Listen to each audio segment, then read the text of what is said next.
Ancora un buongiorno da Telefriuli, ben trovati a questo appuntamento con A Voi la Linea. Oggi è la giornata della visita in regione del Ministro per gli Affari Regionali e le Autonomie, Maria Stella Gelmini, che è arrivata a Trieste, dove ha incontrato il Presidente della Regione Fedriga, con il quale ha parlato dei temi di competenza della Commissione paritetica. Si è conclusa da poco la conferenza stampa nella quale sono stati toccati i principali temi del confronto. Il Ministro ha sottolineato che in questo momento questo governo, soprattutto nella sua agenda, ha il tema della campagna vaccinale, quello della crisi economica, e dunque di questo in particolare si tratta, e di questo si parla anche con le regioni sui vaccini. Ha invitato alla fiducia, ha detto anche se non è semplice bisogna continuare ad avere fiducia e sostenere la campagna vaccinale, che è nostro compito accelerare il più possibile. In questo senso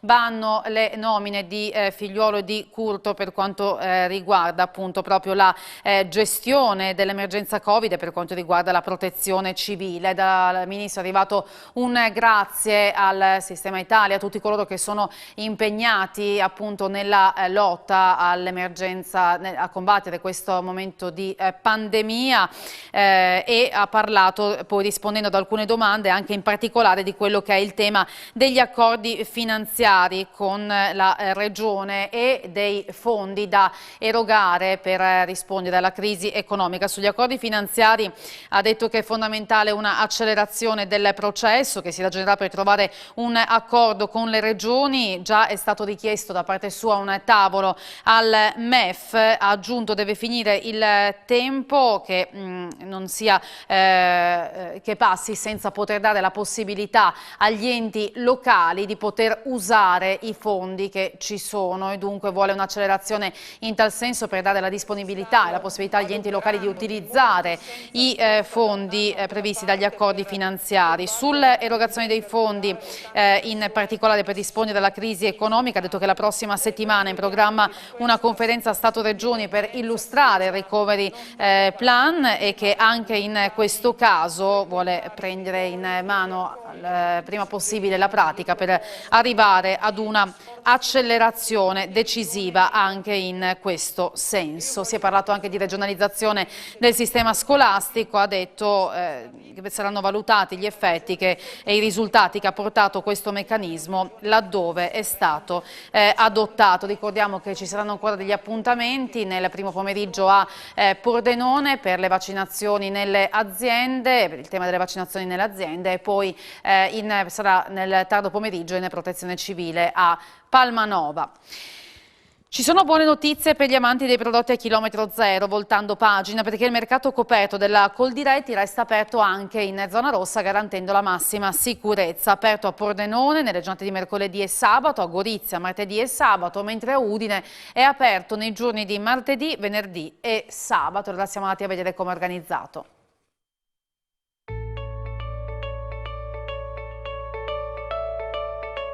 Ci troviamo a Udine, nella sede del mercato coperto di Coldiretti Campagna Amica. Perché? Perché in zona rossa qui c'è la possibilità di fare la spesa prendendo i prodotti del territorio, con un contatto anche diretto con i produttori. Ne parliamo con Vanessa Orlando, coordinatrice di Campagna Amica Coldiretti Friuli Venezia Giulia. Siete aperti e la gente viene volentieri in sicurezza? Certamente, i mercati agricoli di Campagna Amica anche in zona rossa restano attivi perché vendono prodotti agroalimentari e quindi sono al servizio del consumatore, sempre aperti sia al coperto che all'aperto sulle varie piazze dove siamo presenti. Non solo a Udine, anche a Pordenone con le diverse giornate d'apertura. Esatto, abbiamo il mercato coperto a Udine, a Pordenone e a Gorizia con le loro giornate di apertura. A Udine il martedì pomeriggio, il venerdì e il sabato mattina, a Gorizia martedì pomeriggio, giovedì mattina e sabato mattina, e a Pordenone mercoledì e sabato mattina. E poi ci sono i vari mercati all'aperto nelle varie piazze. Invito insomma a consultare i nostri siti per vedere gli orari e i giorni. Distanziamento sociale, mascherina, l'igienizzante, insomma tutto nel pieno della sicurezza. Tutto nel pieno della sicurezza, al bisogno anche il contingentamento all'ingresso se dovesse servire, e tutto quello che sono appunto l'igienizzazione delle mani, la mascherina, le distanze vengono mantenute e rispettate. I consumatori hanno riscoperto i prodotti agricoli chilometro zero, e quindi ci hanno dato la fiducia, siamo riusciti a trasmettere la nostra passione e comunque anche le bontà dei nostri prodotti, non solo i nostri, ma anche degli altri produttori, la verdura, il formaggio, cioè cominciano a capire l'importanza e il lavoro che c'è dietro nei prodotti agricoli. È un luogo, la nostra famiglia diciamo, è un luogo sicuro dove venire a fare spesa. Noi siamo molto attenti tutti proprio a rispettare tutte le norme e trovate ampia scelta di prodotti in questa nostra appunto grande famiglia. Gli spazi sono accessibili e comodi per evitare gli assembramenti, no? Questi come quelli all'aperto, perché noi facciamo anche mercati all'aperto e quindi sempre con campagna amica. Diciamo che qua, gestendo l'afflusso delle persone, gli spazi sono molto molto ampi per poter gestire bene la cosa. Insomma. Vengo a fare la spesa sia qui al mercato al coperto, sia al mercato di Piazza 20 Settembre, che sono i coltivatori diretti, sempre gran parte di loro. Perché sceglie questo tipo di prodotti? Che sono prodotti che arrivano a chilometro zero, sono garantiti, biologicamente sani e siccome siamo in una società dove cerchiamo di poter mangiare il meglio possibile e curare il mangiare, vengo qui.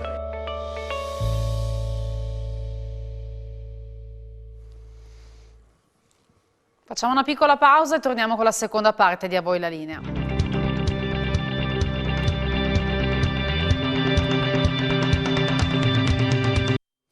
Bentrovati, si chiama Ghitti ed è un nuovo sito per bambini e per i genitori che è stato presentato oggi dall'Arlef. Ce ne parla Alexis Sabot.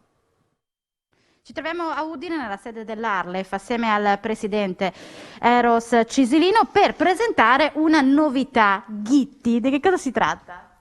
Sì, è un nuovo sito che mette a disposizione specificamente ai frus e che sarà disponibile appunto di web per poter avviarlo e soprattutto aggiornarlo perché le fatto proprio perché età che è la prima età appunto che è dai 3 ai 10 anni. Ghitti significa solletico, è un po' per appunto avvicinare i bambini al friulano. Che tipo di sito è? È facile per i bambini? Ci devono essere sempre i genitori? Come è strutturato? Sì, è facile per i frus, ma è facile anche per i genitori e è facile anche per situazioni particolari. È stato pensato proprio per avere la più grande facilità in tutti i sensi. Sicché il frutto al posto dopo il tablet, al posto dopo il cellulare, parlare sul sito, e anche i genitori chiaramente al posto guidarlo e al fare anche bene a fare questa guida e è anche dedicata a chi che non sa la lingua furlana e hanno la possibilità appunto di avvicinarsi alla lingua furlana con grande serenità perché sono anche le traduzioni contemporanee in italiano. Da quando sarà attivo o è già attivo? Al Varese sei già attivo, sicché avete la possibilità di avviarlo e ha anche delle particolarità dedicate anche alle disabilità, che mi pare importante a quel momento qui, perché pone sei disabilità magari di tanti tipi, ma una può essere anche il daltonismo o anche altri tipi di cognizione che vengono aiutati appunto di certi strumenti all'interno del sito stesso. Avete pensato anche in questo momento di didattica a distanza, quando i bambini appunto sono ancora più vicini ai siti, all'informatica e appunto alla didattica a distanza, ci voleva anche un elemento in più per avvicinare il friulano? Sì, commentava anche chi è di fatto un sito appunto dedicato anche alla didattica e l'azienda che lo ha curato, l'Ensoul, è stata una lavoro attenta appunto a strutturarlo anche per i sviluppi futuri. Quali sono le vostre aspettative? In Calvegni do Prat, dai frus e anche dai grandi, di chi che sanno già il furlan e hanno di sapere conoscere lo migliore e di chi che non lo sanno e hanno di impararlo. Quindi www.ghitti.it. Semplicemente. E noi ora torniamo a Trieste, allora ci colleghiamo con Andrea Pierini, tornando sulla giornata della visita del ministro Gelmini in regione. Andrea, buongiorno a te. Buongiorno Francesca, buongiorno ai telespettatori di Telefriuli. Sì, è stata una mattinata, l'avete capito, particolarmente intensa. Il ministro è arrivato con notevole ritardo, era attesa alle 11, è arrivato intorno alle 12. Incontro flash, ci aspettavamo un incontro di almeno 3/4 d'ora con il presidente della regione Massimiliano Fedriga, era presente anche il vice Riccardo Riccardi, la coordinatrice regionale di Forza Italia Sandra Savino, il sindaco di Trieste Roberto Di Piazza e il prefetto Valerio Valenti. Ci aspettavamo, come detto, un incontro di almeno un'ora, in realtà è durato poco più di 20 minuti. Infatti avremmo dovuto fare un collegamento anche nel TG precedente, ma chiaramente è saltato per via della conferenza stampa. In realtà i contenuti sono pochi, bisogna dirlo, perché chiaramente il tempo è stato tiranno. Si è parlato un po' di tutto, si è parlato dei patti finanziari che verranno discussi al tavolo col MEF la prossima settimana, che verrà convocata in tempi brevi. Ricordiamo che parliamo di una cifra di circa 725 milioni di euro, come ha precisato il presidente Fedriga nell'intervista successiva. Si è parlato di scuola, il ministro ha fatto capire che l'obiettivo, l'intendimento potrebbe essere quello di un modello di regionalizzazione della scuola simile alle province di Trento e Bolzano.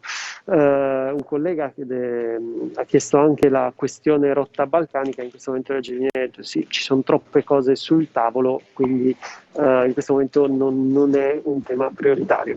Si è parlato ovviamente di vaccini, il ministro non ha nascosto, anzi ha parlato di una doccia fredda, lo stop dell'EMA al vaccino AstraZeneca. Lei ha rimarcato, ha sottolineato, ha specificato, metteteci su la necessità di arrivare a settembre all'80% delle vaccinazioni. Questo perché? Perché questo garantirebbe un ritorno quanto più vicino alla normalità possibile. Quindi l'obiettivo di settembre rimane valido. Chiaramente l'auspicio è che l'EMA arrivi quanto prima a una risposta, a uno sblocco della situazione che auspicabilmente in realtà dovrebbe arrivare già domani. Ieri c'è stata una conferenza stampa che è stata definita addirittura surreale da il professor Burioni, che non credeva alle sue parole, perché è stato detto che i vantaggi del vaccino sono infinitamente più grandi del rischio, e comunque si tratta di pochi casi contenuti.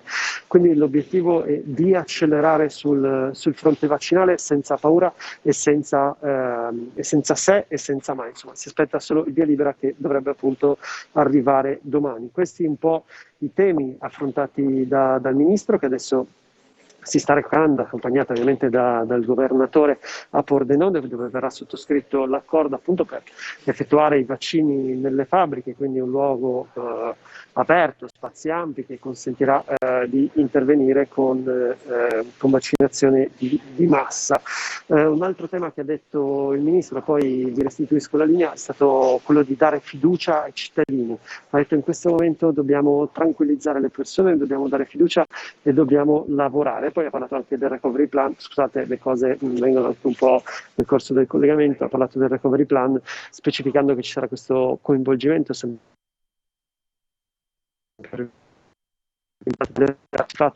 questo da parte del governo. Come ha detto adesso i due esponenti, il presidente della regione Massimiliano Fedriga e l'esponente del governo Draghi, con la delega alle autonomie locali e alle regioni, si stanno spostando verso Pordenone, dove alle 2:30 è prevista la firma dell'accordo con l'associazione degli industriali.